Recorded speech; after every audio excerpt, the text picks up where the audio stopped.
and I'm paying you to play for me, I don't want you to go off and play for your native country. Like, your native country, they're not paying you. But then on the other hand, and I know that I'm hedging my bets, I'm looking at Kevin Durant, and Kevin Durant, he's been on the national team for a very long time. He and Carmelo Anthony. So across the board, I would say, you know what? One time. I remember when Shaq played for, was that Dream Team 2? He did it once. Mike did it once. Well, Mike did it when he was in college, and then he did it in 1992. I think Magic did it once. David Robinson did it once. Those guys were only doing it one time. I feel that if I'm a owner, like, I have to say, look, you only get one time. And I'm gonna be honest with you. If it wasn't because I'm a patriot and I love my country, I would say, hell no, you cannot play. I'm sorry. I don't care how you feel. I'm paying you. If you feel like that, then go have somebody else pay you. And that should be across the board. Because why? Look what happened with Paul George. I understand that was a freak accident. I understand that. But nonetheless, you have somebody like the Pacers. They paid him, and he didn't get hurt on their time. Like, he got hurt on somebody else's time. It's not like when Shaq said, you know, I got hurt on company time, therefore I'm going to recover on company time. That's like the most foolish thing I ever heard in my life. Like, Shaq, come on now, get your mind right. Like, he knows that he was wrong for saying something like that. But it's like, you got hurt on somebody else's time. You didn't get hurt on my time. So what happens if you get hurt? Then what? Then you're going to be looking for me to pay you. And then if I say, you know what? You got hurt on your own time. You didn't get hurt on my time. Therefore, I'm not going to pay you. Then you're going to be all mad and you're going to be sulking. Oh, man, they don't want to pay me. How you going to do me like this? I thought we was a family. Hey, I thought we was a family too. You shouldn't have been out there playing. You shouldn't have did it. Now, I give you one time. But continuously doing it? Come on now, really? We all know that the United States is the best basketball country. That's not something we have to prove, unlike Brazil. And man, Brazil, I was watching them a few days ago, and I'm like, man, what happened to Brazil? I remember growing up with my brother, when we was watching the World Cup, I was probably about 16 years old. That's when I first was introduced to the World Cup and to soccer. And I was like, man, who is these dudes? Ronaldo? Man, that dude right there is good. Cafu? Man, that dude is good. I was like, man, Rivaldo? Man, that dude is good. Roberto Carlos? Man, that dude got some big legs. Who is these dudes? These dudes is good. They don't have that no more. They don't have that anymore. Brazil, they look bad. Wow. They were the team that made me fall in love with soccer. That was the team, because growing up, blacks, well, especially where I came from, we didn't play soccer. We thought that was more of a Latin sport, and we just didn't play it. It was baseball, basketball, football. It was the American sports. But then after watching Brazil and watching individuals who looked like me, even though they spoke a different dialect, it was like, man, these dudes was good. And then you go out there and then you try to do what they do, and then you fall and bust your head. You like, you know what? Let me stick to this basketball. Let me stick to this football, and let me stick to that baseball. But yes, Brazil, they're awful. They're really, really bad. Seriously, they really, really need to pick it up. Now, stand down. And he doesn't like that. And it's like, dude, if that's the case, and I'm surmising, I don't know what it is, but it's like, dude, you need to stop. Seriously. Like, do this for Paul Walker. And as a matter of fact, I'm going to be honest with you. They can do all right. Fast 8 can be done without The Rock. I mean, seriously, that's just my personal opinion. They don't need The Rock to do another movie. And I didn't even know that they was even going to do a Fast 8. So I'm very, very excited because I love the franchise. But The Rock is like, dude, seriously, calm down. It's not all that serious. So yeah, he's the producer of the movie. He put his money there, so he get a chance to pretty much say how he wants things. When you put your money behind something, then you can do it. And getting back to the Olympics, Michael Phelps, 21 gold medals or 12 more than anyone else in Olympic history. I mean, the guy is truly a great Olympian, a great athlete. I'm not going to say he's the greatest of all time. I have to see what Usain Bolt is getting ready to do in the track and field. But as of right now, he's the best.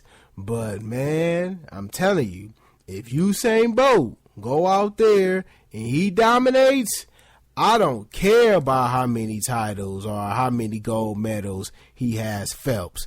Man, Usain Bolt is the greatest of all time for me. But coming up on the Grizz, I'm surprised Bill Belichick called off practice and allowed the players to watch the Olympics. Seriously, I really am, because Bill Belichick, he really doesn't seem like the type of individual to allow something like that to happen. Like, it seems like he's a no-nonsense type of guy. Even though when I've seen him on the NFL Network and they have him mic'd up, it seems like he's actually a cool guy.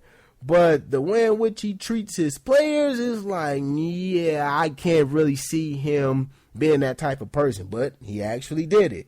I'll talk about that next and more here on the Grizz. I was just hoping you call.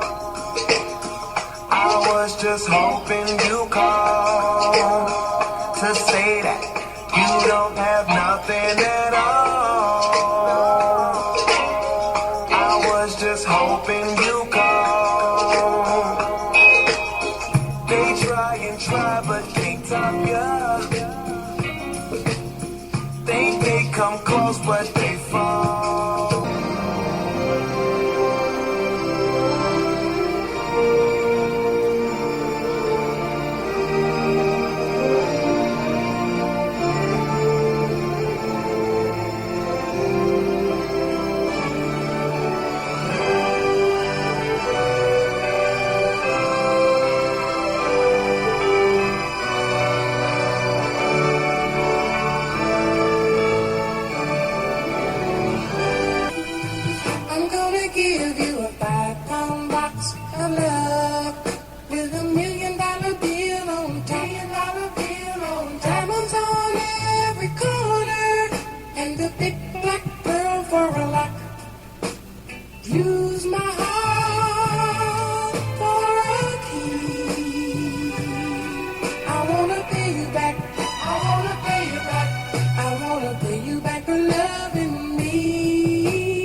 We're back, and this is the Grizz. You're listening to me here on SME.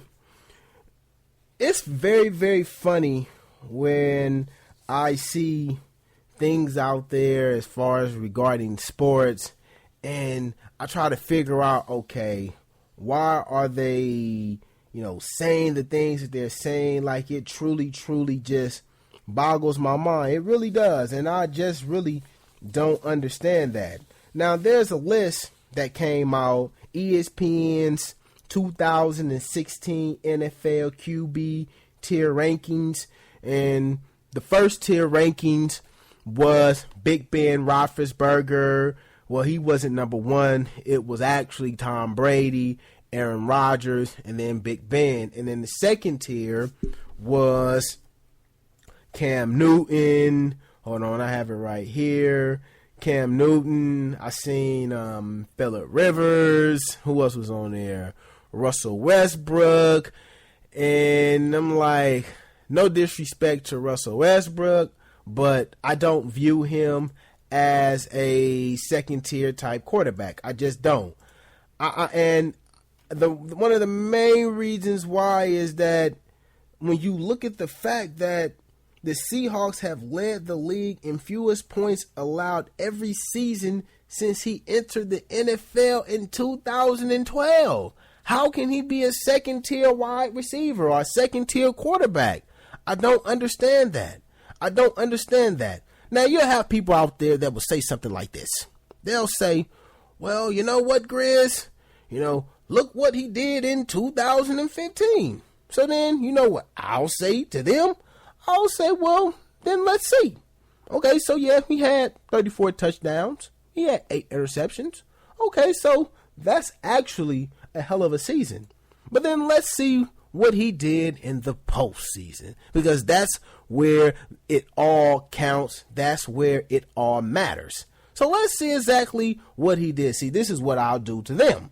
So then I'll say, okay, yeah, he did that, but in the postseason, he had 4 touchdowns and 3 interceptions. Oh, hold up. Since you want to sit here, you want to go there, then how about the fact that in 2014, he had 6 touchdowns and 5 interceptions? How about that one? So don't sit here and don't tell me that he's a second tier quarterback. I'm not buying it. To me, he does not belong in the same category as Cam Newton. I don't care what nobody say. Cam Newton ball. Now, I'll be the first one to sit there and tell you that I was the first one to rebuke Cam Newton. Yes, I was the first person or one of the first persons to rebuke him, and rightfully so. And if he does the same thing that he did last year, I'm going to rebuke and I'm going to reprove him again. I'm going to do the same exact thing.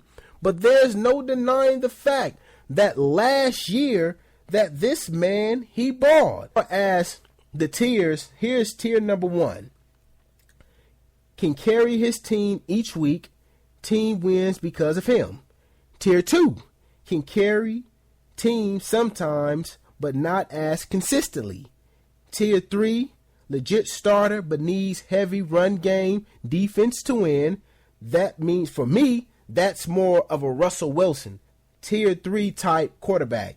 Tier 4, might not want this guy starting all 16 games. And then tier 5, do not think this guy should be starting. That's Colin Kaepernick right there. And that's Ryan Fitzpatrick. Those guys are on that list right there. But nah, Russell Wilson, I'm sorry. Russell Wilson is not, he's not a type tier 2 type player. I'm sorry. He's not that. No, I'm sorry. Here's the thing. When they needed him to make a play in that Super Bowl, he didn't make it. People always say, well, look what Butler did. He made a great play. But who was the person who threw the pick? It was Russell Wilson. Beast Mode was doing his thing. The only thing he had to do was just make one dang on play. He couldn't do that. When they need him to make plays, what he do? He throw the ball to the opposition.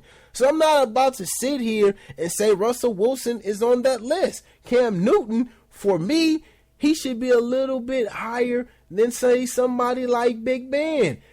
Now, I'm a fan of Big Ben Roethlisberger, but anytime that I think of the elite quarterbacks in the NFL, Big Ben never really came to my mind. It was always Brady. It was always Manning. It was Rodgers. It was Breeze. But it was never Big Ben. I never thought of Big Ben as being, a dominant quarterback. I never thought of him like that. I knew that he was a hell of a football player, and that he was just this big, strong dude who can have about 10,000 people all on him and he'll still throw the ball to a wide receiver. But I never really thought of Big Ben